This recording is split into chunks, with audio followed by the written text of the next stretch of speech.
Good morning, students. Welcome back to our zoology class.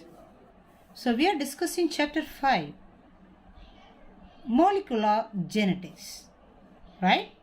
And today we are supposed to discuss the topic is mutation and genetic code. Okay? So regarding this genetic code only in the previous class we discussed, right? And the salient features of this genetic code, and where is it located, and what is this, the process of this genetic code, right? So the genetic code is responsible to produce this amino acids, and this amino acid may synthesize this protein, right? So that is this nature of this genetic code, and it will be as a triplet form, right? And here, mutation.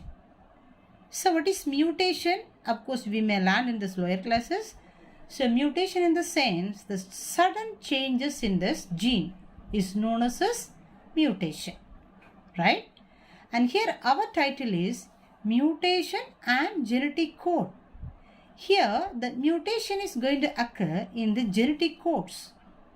Okay, so where from this genetic code is formed? Of course, it is formed from this bases of DNA or RNA. Am I right? So those things only we have discussed in the previous session, right? So the DNA consists of the nucleotides. So the bases are arranged as the nucleotides, right? So if there is any change here, that may leads to this mutation. Okay? And so here let us see a change in nucleotide that substitutes one base for another. Such changes are known as base substitution. Here, where is the change? The change occurs in the nucleotide. So what change happened there? Instead of one base, it substituted another one base. So that is known as base substitution. Okay? And these changes may happen in two ways. So one thing they said, it may occur spontaneously, right? And the second way they said, it may cause due to this mutagens. So what is mutagens? Have you heard the word mutagens? Sorry, mutagens. So this mutagens means the substances which is causing mutation are known as mutagens. For example, UV rays, some chemicals, so which cause changes in this gene, right, or which cause mutations are known as mutagens. Okay, so because of this only now the changes may occur, right? Okay, and today we discussed about one mutation that is known as point mutation. Okay, point mutation. So what is point mutation? We can learn this as what is point mutation? A mutation affecting only one or very few nucleotides in a gene sequence is known as point mutation. Have you understand the point? So mutation occurs about only one nucleotide. So DNA bases will be arranged as nucleotides, right? And if the changes occur in only one nucleotide or very limited number, few nucleotides in the gene sequences is known as point mutation. Understand? Okay. So this may leads to lot of effects even in the human body also, right? So one of the best example to explain this point mutation is the disease is sickle cell anemia. Sickle cell anemia. Have you heard this disease, sickle cell anemia? Okay. So this example we could take to explain this point mutation, right? So what do you mean first of all sickle cell anemia? So in our blood we have three cells, right? RBC, WBC as well as platelets. So the RBC consists of hemoglobin, right? So RBCs are red color biconcave shape, right? And what is the role of this RBC? RBC is used to transport this oxygen. Okay, especially the RBC consists of the pigment known as hemoglobin. This hemoglobin only bind with oxygen, and this oxygen will be transported along with the bloodstream, and it is supplying this oxygen throughout the body. Okay, so that is the role of this hemoglobin, right? So if you take this structure, chemical structure of this hemoglobin, it's a simple structure I have given here for hemoglobin. So if you see this name, hemoglobin, if we split here, heme denotes as a iron, Fe, iron. Okay, globin is a protein, right? So heme is iron and globin is a protein. So this is protein. Okay, so if we see this chemical nature of this hemoglobin, the hemoglobin actually, of course, as we said, it consists of this iron substance plus protein substance. So protein means, what do you mean? It is a polypeptide chain. So what do you mean polypeptide chain? Protein is made up of many amino acids and it is linked with many polypeptides bond. Hence it is known as a polypeptide chains. Okay, so hemoglobin also one of the protein. So globin is a protein. So hemoglobin also one of the protein, but this protein is now attached with this iron. Is it okay? Okay. So if you see the structure, so this protein consists of 4 polypeptide chain.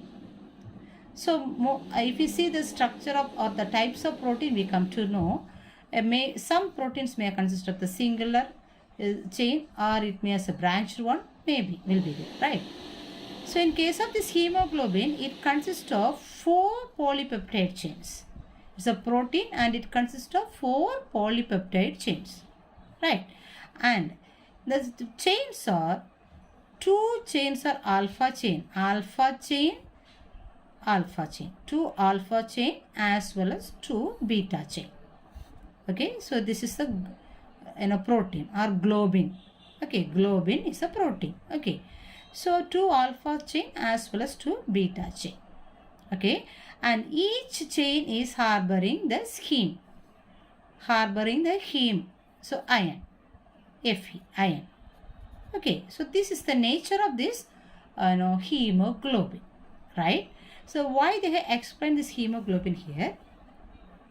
Actually, here, because of this point mutation occur in this beta chain of this hemoglobin. Have you got the point? Hemoglobin is one of the protein. It consists of 4 chains. Among this, one chain is beta chain. So what do you mean beta chain? This chain also consists of amino acids. So this amino acid is brought by the triplet course. Am I right? Okay. So now there is a change in the triplet code which is responsible to produce this amino acid for this beta chain. Understand the point? So there is the change in this, for example, just I have written A. So some changes occur in this bases. So this base only going to produce this amino acid now. The amino acid which is present in this beta chain. Okay. So now there is a change here. So automatically what happens? There will be the change in this beta chain of the hemoglobin. Have you got? So it is leading to this, the disease, sickle cell anemia. So sickle cell anemia nature is, usually this RBC cells are circular biconcave shape. But if there is a mutation in this beta chain of this, hemoglobin, this RBC cells will be in a sickle shape. It will be instead of, circular biconcave shape, it will become as a sickle shape.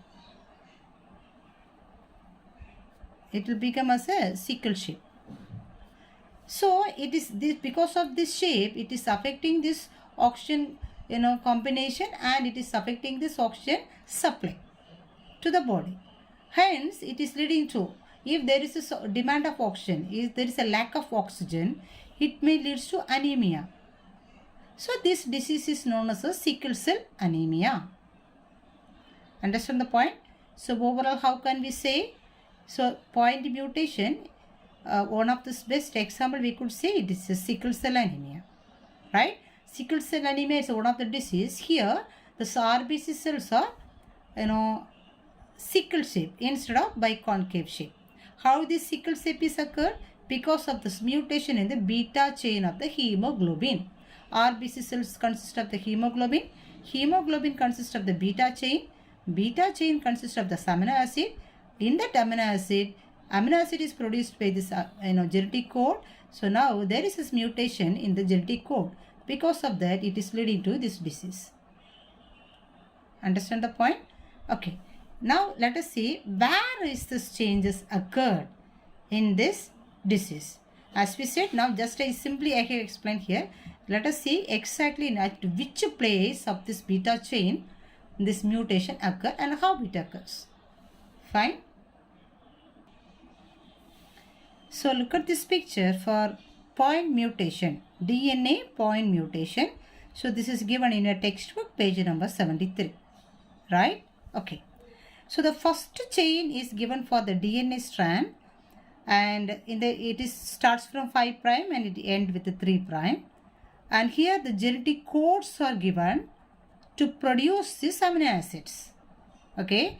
For example, the first one, GTG, is a code. So this is responsible to produce this, amino acid valine. Okay. Then next one, CAC. So this is responsible for histidine. Okay. So here the genetic codes are given. Codes are given. As per the code, this amino acid also will be produced. So here the amino acids are valine, histidine, leucine, threonine, proline, glutamic acid and glutamic acid. So this is the arrangement of these amino acids for the beta chain of hemoglobin.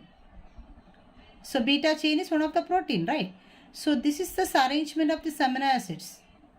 So here there is a code. As per this code, these amino acids will be produced, right? So this is the amino acid arrangement for this beta chain, normal beta chain of this hemoglobin. So if it's so, we will get normal red blood cells. It is circular biconcave in shape. Have we got? Now only this problem is going to occur here. Now let us see.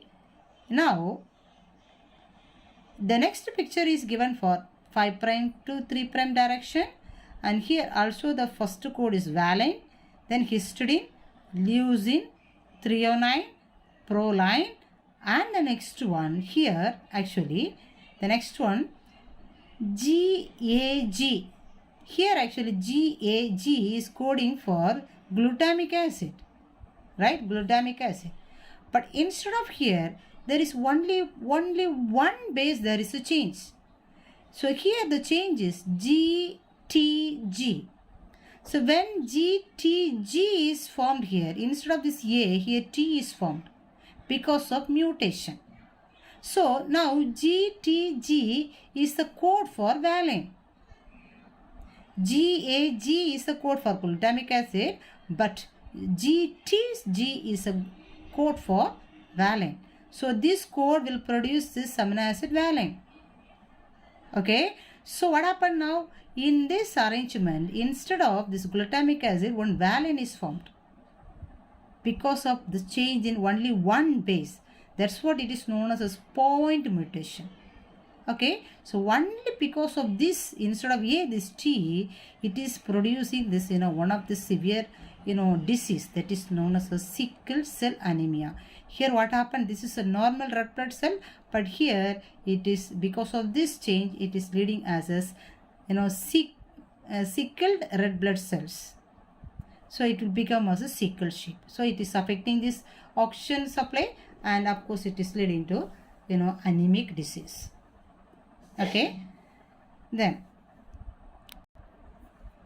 so this also one of this example we could give Simple example we could give for this point mutation, right? Okay, so first I have given this alphabets, normal alphabets A, B, C. It's one code. D, E, F, G, H, I, J, K, L. Okay, so it is arranged in this manner, right?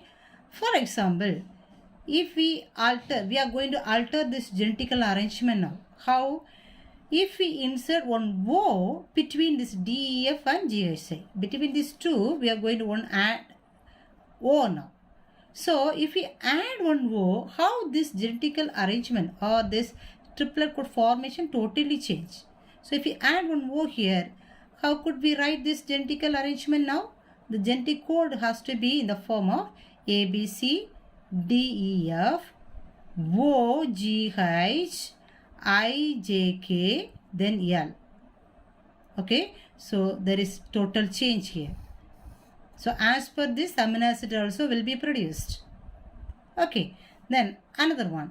If we insert OQ in the same place, how this genetical arrangement will be there? A, B, C, D, E, F, O, Q, G, H, I, J, K, L. Instead of there, we have to substitute this genetic code here. Normal basis. Understood? Just to explain this, they have given with this alphabets. So, if we insert any one or any two in any one of this place, the total arrangement will change.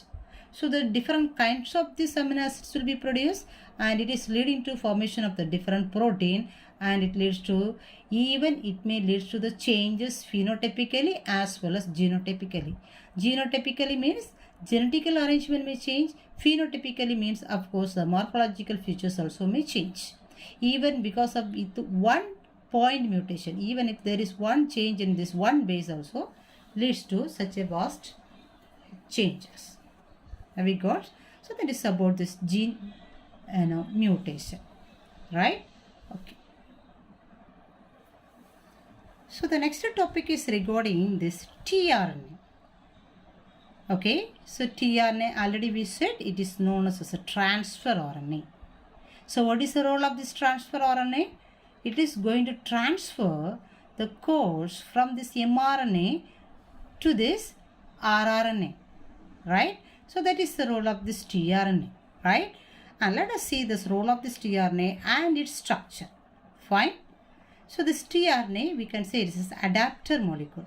Adapter molecules means it is going to carry this amino acid molecules. Hence it is known as adapter molecules, right? And let us see the structure of this tRNA.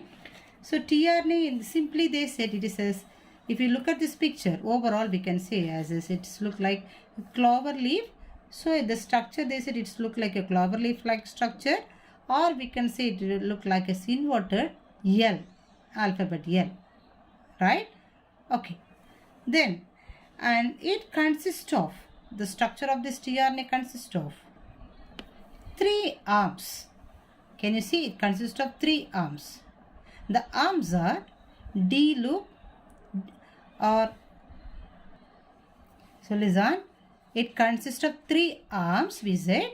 So the arms are DHU arms, and next one is middle arm, so this arm. The third one is TZ arm, right? Okay. And in each arm consists of this loop, right? So this loop is known as amino acyl binding loop. So shortly it is known as a D loop, means amino acyl binding loop. Okay. And here in the middle arm consists of the loop that is known as, this is the loop, fine. And that loop is known as anticodon loop. Anticodon loop. Okay. And the third arm is the ribosomal binding, TZ arm, and it consists of this loop that is known as ribosomal binding loop. Okay. So 3 arms plus 3 loops are there. Okay. So this is a site where this amino acyl is going to bind. Okay. And it's just an enzyme. is to bind here. And this is the spot where this anticodon will be there. Okay, and anticodon means this is the codes against this, the codes which is present in the mRNA. Okay, then for example, mRNA consists of A, U, G. Means this code here, anticodon will be A. Here A will bind with the T and U will bind with this. Sorry, here it is. Here it is. If it is A, of course here what may form? A will bind with a U. Okay, and if it is U, here it is A. And if it is G here, here it is C. So this is the code which is present in this mRNA. And for this, here this anticodes will form. Okay. Then the next one is it is T loop or ribosomal binding loop. This is the site where the ribosomes used to bind. And this site is amino acid binding, and this is a site where this amino acid used to bind. Okay. So this is the structure of this tRNA. So tRNA consists of 3 arms as well as 3 loops. 3 loops is responsible for 3 different functions. Okay, and this side, the first site is responsible to carry this amino acid. So it is known as amino acid binding site or amino acid attached here they mentioned. Okay, so other than this one, it consists of one small lump here that is known as one additional loop actually it is, that is known as variable loop. Fine. So this is the structure of this now tRNA. Okay. So transfer RNA. So let us see what is this role of this tRNA. The first role actually, this is a vehicle. It is going to pick up this amino acids scattered through the cytoplasm. Actually, amino acid is present in the cytoplasm, right? So how this amino acid is formed? Maybe through this diet, right? Or in the body, the amino acids will be produced. So that amino acids are present in the cytoplasm of the cell, right? So this amino acid, first of all, this transfer RNA is going to pick up these amino acids. At which site? In this site. So that is known as amino acid binding site. Okay, amino acid attached here. Okay. Then that is one of the function. It is going to pick up this amino acids from the cytoplasm. Right? And the second very important nature of this tRNA is it could able to read the codes which is present in this mRNA. As we said now, 5' to 3'. So this mRNA consists of the codes. Am I right? mRNA consists of the codes. So this tRNA can able to read these codes. So as per this codes only, it would bring these amino acids. Have you got the point? For example, this is an mRNA. mRNA we can say it starts from 5' and it is leading towards this 3'. Okay, and mRNA consists of the codes. Where from this codes comes, it is copied from the DNA. Okay, so just to see one code here. For example, here the code is AUG. So this AUG is the code for one of the amino acid. The amino acid is methionine, right? So this tRNA will read this amino acid. Okay, so it is reading this amino acid. It is this AUG. So it will collect this methionine from the cytoplasm because this is a code for methionine. So it will bring this methionine in this end. Okay, and what is the role of this anticodon? Anticodon region only going to bind in this now, actually mRNA, right? And when it bind here, what happens here? Here AUG, if it want to bind, this has to produce the complementary code here. That is this anticodon. Okay. And I mean A has to bind with the U will bind with the A, G must to bind with the C. If this code is here only, it can able to join. Otherwise, if there is a change in this code, it cannot unite. Understand the point? So, here, as per this code, here anticodes will be produced. So here it is once again it is ensure. So if this code is here only, of course we can show there is a methionine. The first thing, this tRNA is reading this code. So as per the code, it is bringing this methionine. So if it is methionine, surely this UAC will form here and it will bind with this, this mRNA. If it is not methionine, here will be the problem in the codes. Is it clear? So once again, we can ensure whether this code is this amino acid. So that is the purpose of this tRNA. Do you understand the point? Okay. Then, and here one more term it is given, amino acylation or charging. It is nothing else. When the tRNA is bind with this amino acid, that the process is known as charging or it is known as amino acylation. Okay. Then, and if this tRNA is with this amino acid, that is known as either charged tRNA or this we can say amino acyl tRNA. Okay. So the process is known as amino acylation, and if this tRNA is with amino acid, we can say it is amino acyl tRNA or charged tRNA. Have we got? Okay.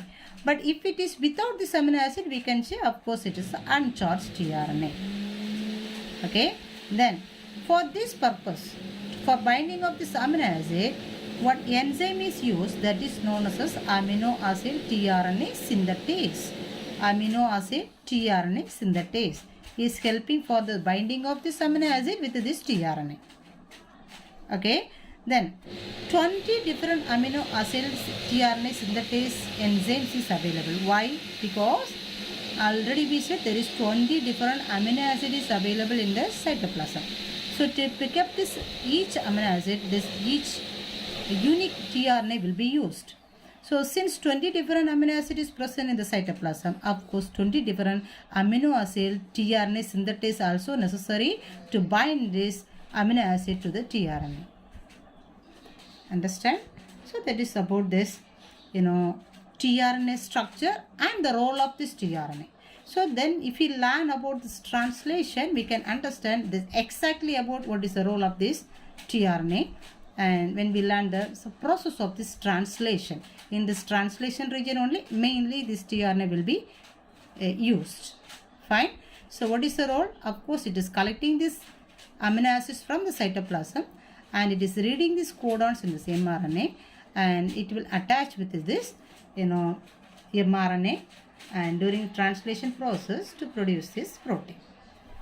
Have we got? So we can conclude this topic here, and please go on the questions here actually. Genetic code. So in the genetic code you can learn what is a point mutation. What is point mutation, and give an example for point mutation will be as one of this question. Got it? So what is point mutation? The mutation affecting only one or few nucleotides in a gene sequence is known as point mutation. Best example we could give it is a sickle cell anemia. Okay, so that will be one of this very important question. Point mutation. Explain the point mutation with the proper example. So it is one of the question. Please go on this question for today. And one more question it will be asked regarding this structure of this tRNA. It's one of this very important question again. Structure of tRNA, symbol, and about this functions of or the process of tRNA. Right? So please go ahead with this question. So especially you have to learn two questions. What is point mutation and give an example, or the structure of this tRNA. Have we got? So please go on these questions and learn and write in your note and submit it in the school. Right? We will verify it. Clear? So in the next class we will meet with this next topic. Until that, please stay home and do your works perfectly and pray very well. Alright? Thank you.